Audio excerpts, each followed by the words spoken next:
On April 27, 1945, a man who once commanded the loyalty of 44 million Italians found himself hiding in the back of a German truck, wearing an oversized coat and helmet, desperately trying to escape across the Swiss border. Just hours earlier, he had been the dictator of Italy. Now he was a fugitive whose fate hung by the thinnest thread. This is the story of Benito Mussolini's final 24 hours.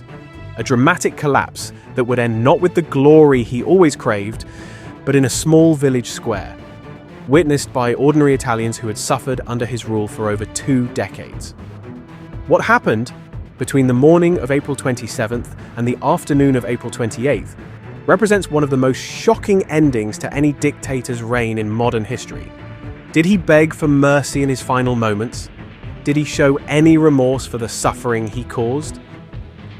And why did his body end up displayed in a public square where his own regime had executed innocent people just months before? The morning of April the 27th, 1945, found Benito Mussolini in the small town of Como, near the Swiss border. The once mighty dictator was now part of a German convoy trying to flee to neutral Switzerland. Allied forces were closing in from the south. Milan had fallen just days earlier. For Mussolini, this was his final chance at survival. Just 3 weeks before, Mussolini had been meeting with German officials at his headquarters, still pretending that his government could survive. The puppet state he had created in northern Italy after German paratroopers rescued him in 1943 was crumbling faster than anyone expected. German forces were retreating. Partisan fighters were everywhere. The war was lost. The convoy that morning was a strange mix of people. German SS officers sat next to Italian fascist ministers who had stayed loyal to Mussolini. Their wives clutched jewelry and documents, the only wealth they had left. Children looked nervously from vehicle windows, confused by the fear they saw in the adults around them. Mussolini had abandoned his military uniform. Instead, he wore a German greatcoat and steel helmet, hoping the disguise would let him pass through partisan checkpoints unnoticed. The transformation was both practical and deeply symbolic. The man who had spent decades building his image as Il Duce, who had posed for countless photos in elaborate uniforms designed to show strength and power, was now hiding his identity beneath foreign insignia. The irony was impossible to miss. This was the same man who once stood on balconies declaring Italy's greatness to roaring crowds in Rome. Now he hunched in the back of a military truck, his face hidden beneath a German helmet. His mistress, Clara Petacci, traveled separately with other refugees. She had refused multiple chances to escape on her own, insisting on sharing whatever fate awaited the man she had loved for over 10 years. The route followed the western shore of Lake Como. This path had been used by countless refugees fleeing the Allied advance.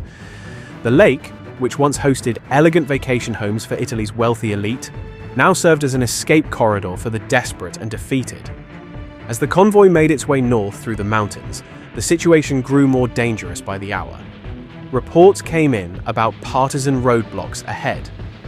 Rumors spread that Swiss border guards were no longer letting Italian refugees cross.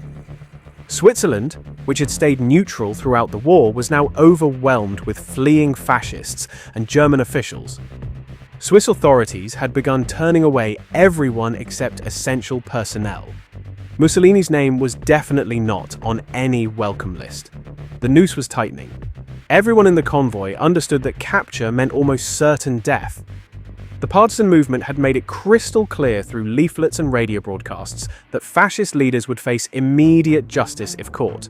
There would be no prisoner exchanges, no negotiations, no mercy for those who had worked with the German occupation. But the German officers leading the convoy were mainly worried about their own survival. They had little loyalty to Mussolini at this point. Some whispered among themselves about abandoning the former dictator completely if it meant saving their own lives. The Third Reich was collapsing. Hitler was trapped in his Berlin bunker. These officers understood their main duty was to themselves and their families, not to their Italian allies.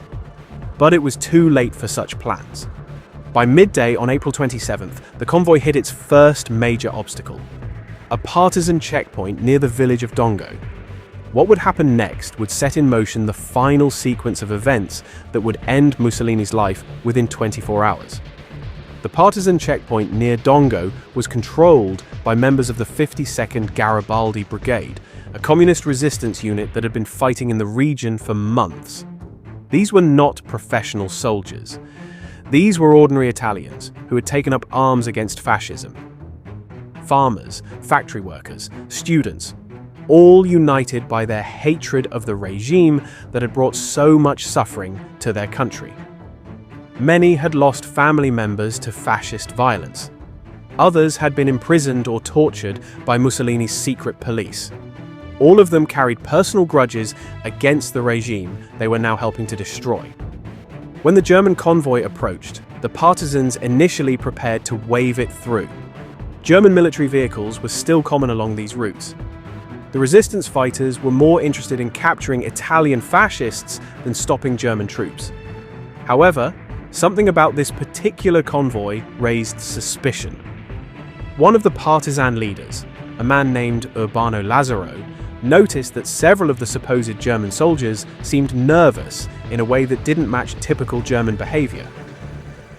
Their uniforms didn't fit properly. Some appeared to be sweating, despite the cool mountain air. Lazzaro had served briefly in the Italian army before joining the resistance. His military experience gave him an eye for details others might miss. Lazzaro had received specific intelligence just hours earlier about high-value targets trying to flee through this route. Radio messages from other resistance units had reported suspicious German convoys throughout the region. Partisan headquarters had issued orders to conduct thorough inspections of all military vehicles, regardless of their nationality.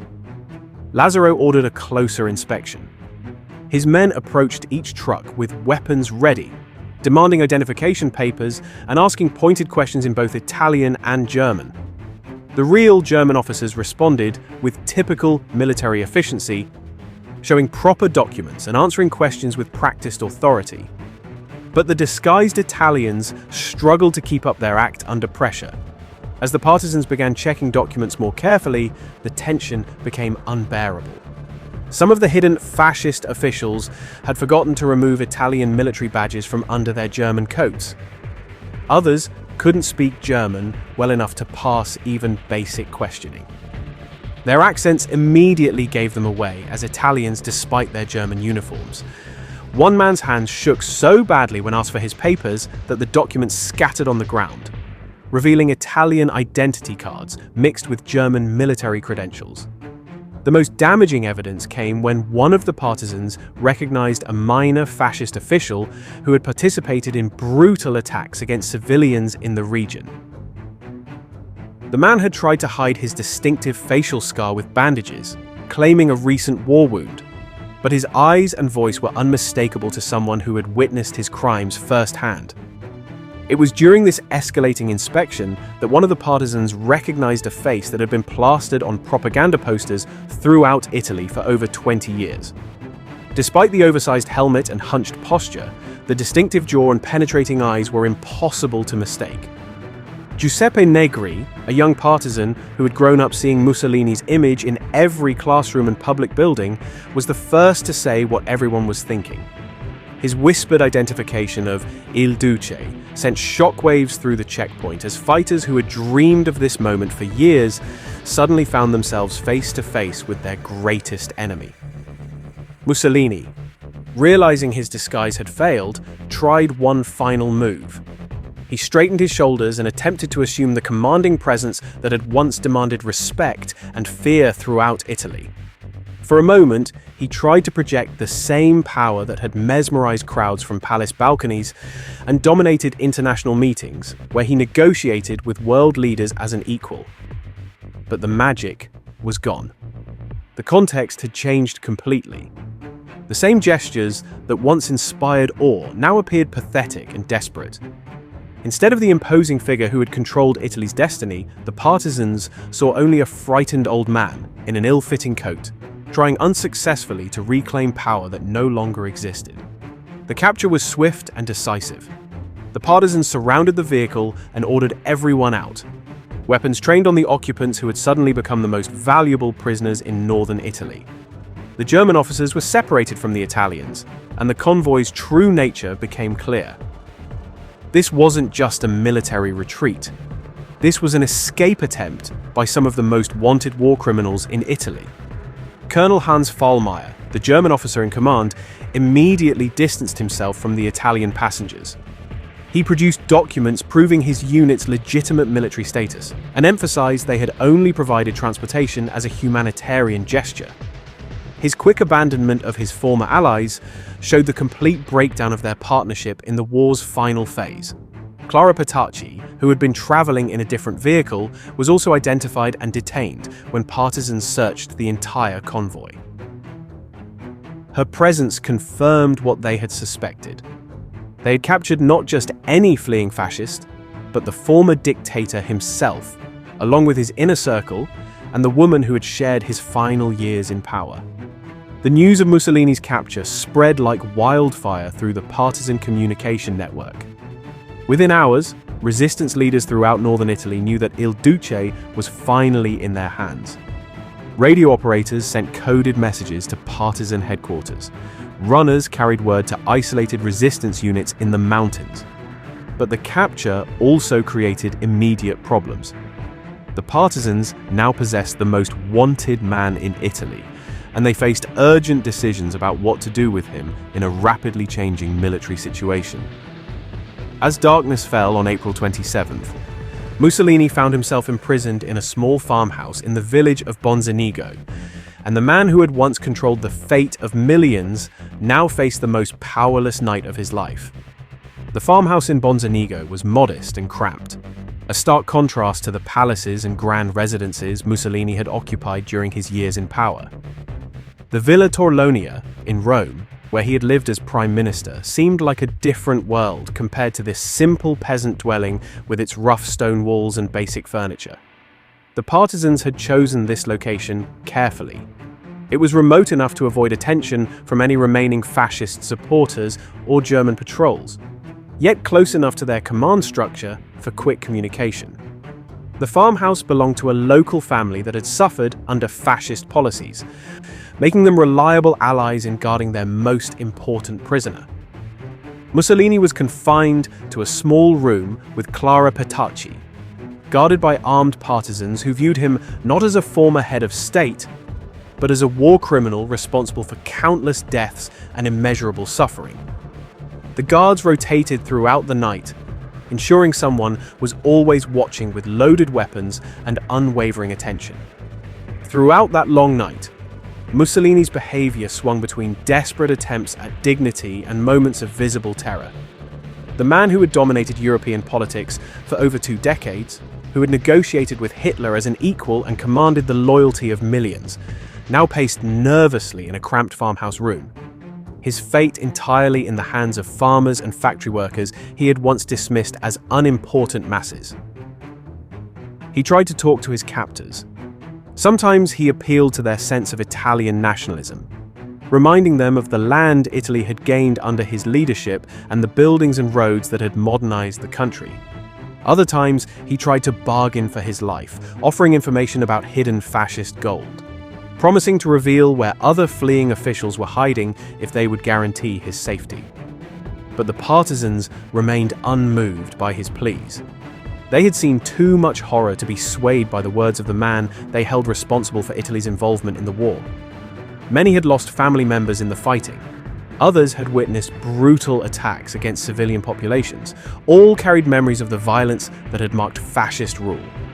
Clara Petacci's presence added another layer to the tense situation. She had chosen to stay with Mussolini, despite numerous opportunities to flee separately, and now she faced the same uncertain fate. Her loyalty was both touching and tragic. A woman who could have escaped to safety chose instead to share whatever destiny awaited her lover. The partisans debated among themselves what to do with her. Some argued she was just a victim of circumstance, caught up in events beyond her control. Others insisted that her years as Mussolini's companion made her part of his crimes. if not through direct action, then through her symbolic support of his regime. Throughout the night, Petacci tried to comfort Mussolini while dealing with her own fear. She had lived a life of luxury and privilege as the dictator's mistress, attending elaborate social functions and enjoying the protection that came with her position. Now, in this humble farmhouse, she faced the reality that her connection to power had made her a target for those seeking justice. Meanwhile, urgent messages flowed between partisan commanders throughout the region. The capture of Mussolini presented both an opportunity and a problem of massive scale. They had achieved what many thought impossible, capturing alive the man who had led Italy into its darkest chapter. But now they faced the question of what to do with him, and the decision would have effects far beyond their immediate military situation. Some partisan leaders argued for a public trial, believing Mussolini should face justice in a court of law, where his crimes could be fully exposed and recorded for history. This approach would give legitimacy to their cause and show that the resistance movement operated according to legal and moral principles rather than simple revenge. Others insisted the situation was too dangerous for such proceedings. Any delay risked either his rescue by remaining fascist forces or his capture by advancing Allied troops who might prefer to handle his fate through international courts. The practical military situation demanded quick action rather than lengthy legal processes. The debate revealed deeper tensions within the resistance movement about the nature of justice and the future of Italy. Communist partisans tended to favor immediate revolutionary justice, viewing Mussolini's execution as necessary to prevent any chance of his return to power. Liberal and moderate resistance fighters leaned toward legal proceedings that would establish precedents for the democratic Italy they hoped to build. As the night wore on, reports reached partisan leadership that other high-ranking fascist officials had been captured at various points along the escape route. Alessandro Pavolini, the fanatical fascist leader who had helped organize the Puppet Republic, had been captured near Bergamo. Achille Starace, the former secretary of the National Fascist Party, known for his brutal enforcement of fascist ideology, was in partisan hands near Como. The resistance had succeeded beyond their wildest expectations, sweeping up not just Mussolini, but virtually his entire remaining government. The former dictator seemed to sense his time was running out as dawn approached. According to the partisans who guarded him that night, he spoke frequently about his legacy, sometimes with defiance, insisting history would prove he was right in his attempts to restore Italy's greatness. Other times he displayed something close to regret, particularly when discussing the human cost of the war and the suffering it had brought to the Italian people. He mentioned his children repeatedly, expressing concern about their safety and their future in a post-fascist Italy. His eldest son, Vittorio, had been a prominent figure in fascist film and propaganda.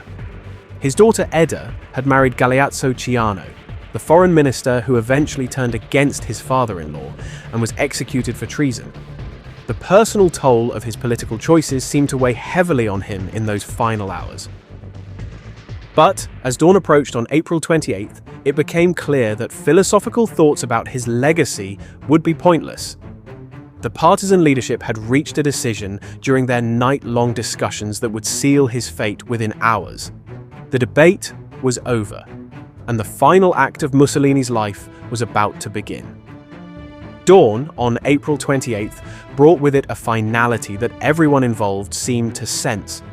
The partisan commanders had spent the night in urgent meetings, and by morning their decision was made. There would be no lengthy trial, no transfer to Allied custody, no opportunity for Mussolini to become a rallying point for remaining fascist supporters. The man given the job of carrying out this decision was Walter Audizio, a communist partisan commander known by his codename Colonel Valerio. Audizio had fought against fascism since the early days of the resistance. He had lost friends and comrades to the regime's brutal violence.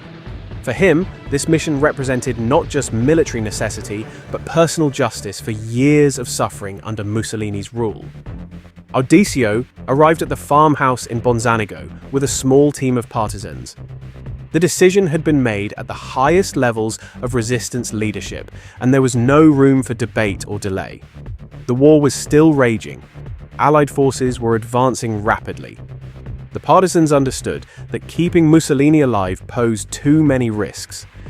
When Audicio entered the room where Mussolini and Petacci were being held, the former dictator seemed to understand immediately what was happening. The partisan commander was direct, informing Mussolini that he had been condemned to death by the National Liberation Committee for his crimes against the Italian people. Mussolini's reaction was shock, followed by desperate attempts to negotiate. He offered information about hidden fascist gold reserves. He promised to reveal where other fleeing officials were hiding. He pleaded for his life in terms that would have been unthinkable just days earlier when he still held power. But Audicio was unmoved by these offers. The decision had been made, and there was no appeal in this court of revolutionary justice. Clara Petacci's fate had also been sealed by association. Despite having no official political role, her presence with Mussolini and her symbolic importance as his companion made her, in the partisan view, part of the regime's crimes.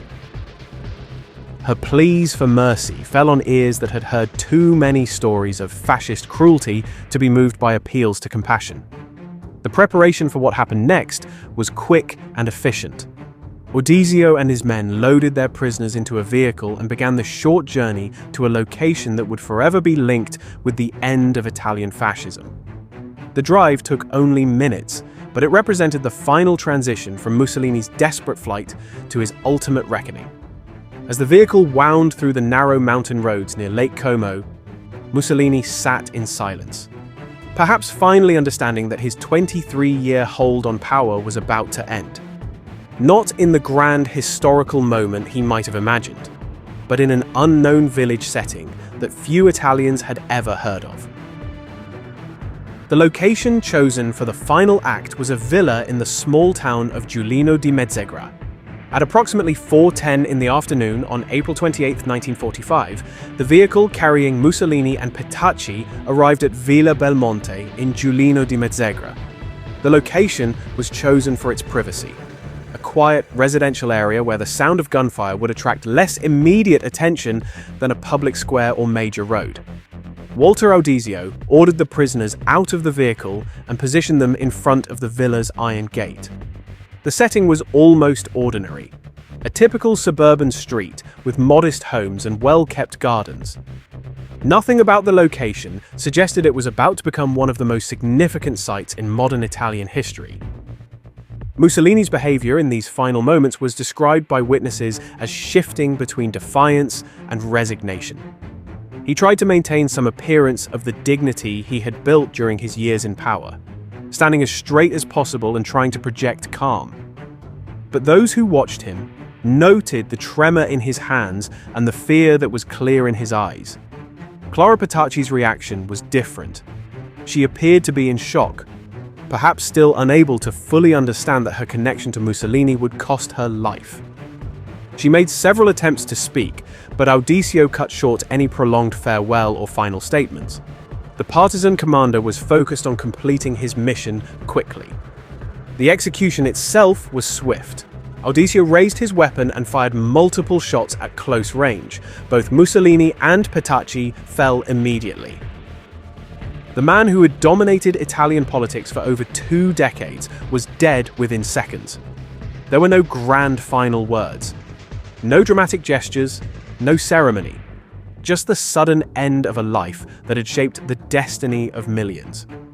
The partisan commander quickly verified both were dead, then ordered his men to load the bodies into the vehicle.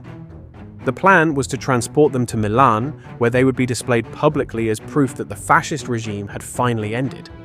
This decision reflected the partisans' understanding that many Italians would need visual confirmation of Mussolini's death before they would believe their long nightmare was truly over. As the vehicle left Giulino di Mezzegra, it left behind only scattered personal items and bloodstains that would be washed away by the next rain.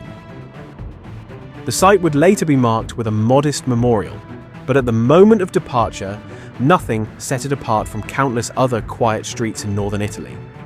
The journey to Milan would take several hours. During that time, news of Mussolini's death began to spread through partisan communication networks. By evening, resistance fighters throughout northern Italy knew Il Duce was dead, though the general population would not learn of his fate until the following morning. What awaited the bodies in Milan would complete the symbolic destruction of Italian fascism, in a manner even the partisans had not fully expected. Dawn on April 29, 1945, brought scenes in Milan's Piazzale Loreto that would be burned into Italian memory for generations. The bodies of Mussolini, Clara Petacci, and other fascist leaders had been arranged in the square during the early morning hours. Word of their display spread rapidly through the city's neighborhoods. What followed was an explosion of public emotion that had been building for over 2 decades. Italians who had lived under fascist oppression, who had lost family members to the regime's violence, who had endured years of war and hardship, finally had a concrete symbol that their suffering was over. The crowds that gathered in Piazzale Loreto represented every part of Italian society that had opposed or suffered under Mussolini's rule. The scene was chaotic and charged with emotion. People pushed forward to get a closer look at the man who had dominated their lives for so long, many unable to believe the dictator was truly dead. Some spat on the corpses, others kicked them. Many simply stared in stunned silence at the physical proof that fascism in Italy had finally ended. The display served multiple purposes beyond simple revenge. For the partisan movement, it provided unmistakable evidence they had succeeded in their primary mission, the elimination of fascist leadership. For ordinary Italians, it offered a form of psychological freedom, allowing them to see with their own eyes that the man they had been taught to fear and worship was nothing more than a mortal human being. The crowd's behavior reflected the complex emotions Mussolini had inspired throughout his career. Some of those gathered in the square had once cheered him enthusiastically during his rise to power in the 1920s. Others had supported him during Italy's imperial adventures in Ethiopia and the early years of World War II. Now, faced with the results of those choices, many experienced a mixture of shame, relief, and angry satisfaction. But the choice of location was deeply symbolic and intentional. Just months earlier, this same square had been the site of a horrible display created by fascist forces. The bodies of 15 executed partisans had been left there as a warning to anyone considering resistance against the regime. The decision to display Mussolini's body in Piazzale Loreto was thus revenge in the most literal sense. The square witnessed the reversal of fascist brutality as the bodies of the regime's leaders replaced those of their victims. International journalists who witnessed the scene described it as one of the most dramatic endings to any dictatorship in modern history.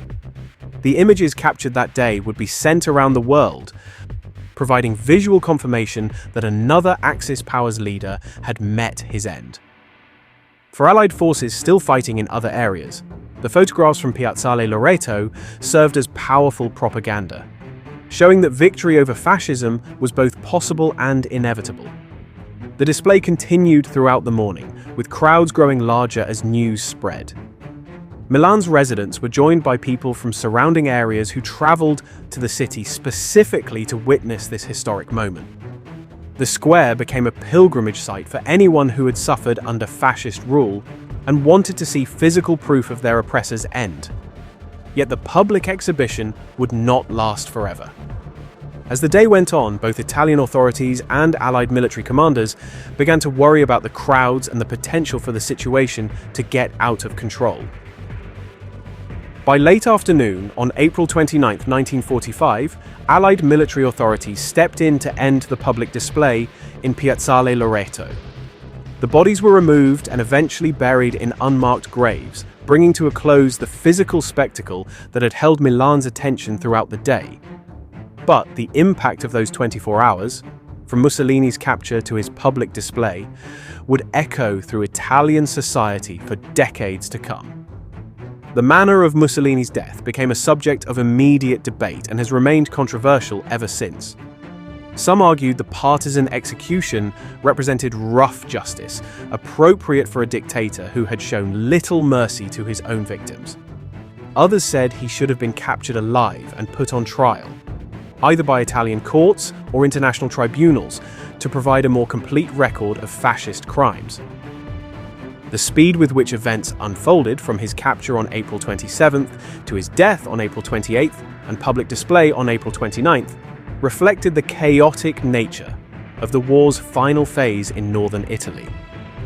Partisan commanders made decisions based on immediate military and political needs, rather than long-term considerations about historical justice or legal precedent. For the Italian resistance movement, Mussolini's elimination represented the successful completion of their primary goal.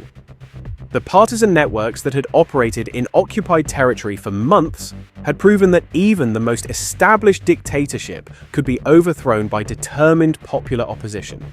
The psychological impact of this achievement extended far beyond Italy's borders, inspiring resistance movements in other countries still under fascist rule. The international reaction to Mussolini's death was mixed but generally positive among Allied nations. Winston Churchill expressed satisfaction that one of Britain's primary enemies had met his end, while American officials viewed it as further evidence that the war in Europe was nearing its end. In Italy itself, Mussolini's death marked the beginning of a difficult process of national healing and rebuilding. The country faced the enormous task of reconstructing not just its physical infrastructure, which had been destroyed by years of warfare, but also its political and social systems, which had been corrupted by decades of authoritarian rule. The legacy of those final 24 hours would influence Italian politics and society for generations. The image of Mussolini's corpse in Piazzale Loreto became a powerful symbol of the consequences of dictatorship and the possibility of popular resistance. It served as both a warning to future would-be dictators and an inspiration to those who might need to oppose them. The location where Mussolini died in Giulino di Mezzegra became a site of historical interest, though of a very different sort than the fascist monuments that had once dotted Italy. Visitors came not to celebrate the dictator's memory, but to reflect on the lessons of his rise and fall, and to remember the ordinary Italians who had found the courage to resist his regime. The final 24 hours of Benito Mussolini's life capture one of the most dramatic collapses in political history. From his desperate attempt to flee to Switzerland disguised as a German soldier, through his capture by partisan forces, to his execution and public display in Milan's Piazzale Loreto, these events marked not just the end of a dictator, but the conclusion of an entire era in Italian and European history. The man who had once promised to restore the glory of ancient Rome, who had led Italy into disastrous military adventures and aligned the country with Nazi Germany, met his end in circumstances that stripped away all pretense of greatness or historical importance. His final hours were marked not by the dramatic gestures and powerful speeches that had defined his public career, but by fear, desperation, and ultimate helplessness in the face of forces he could no longer control. If you found this story fascinating, please like and subscribe so you never miss more history documentaries like this one.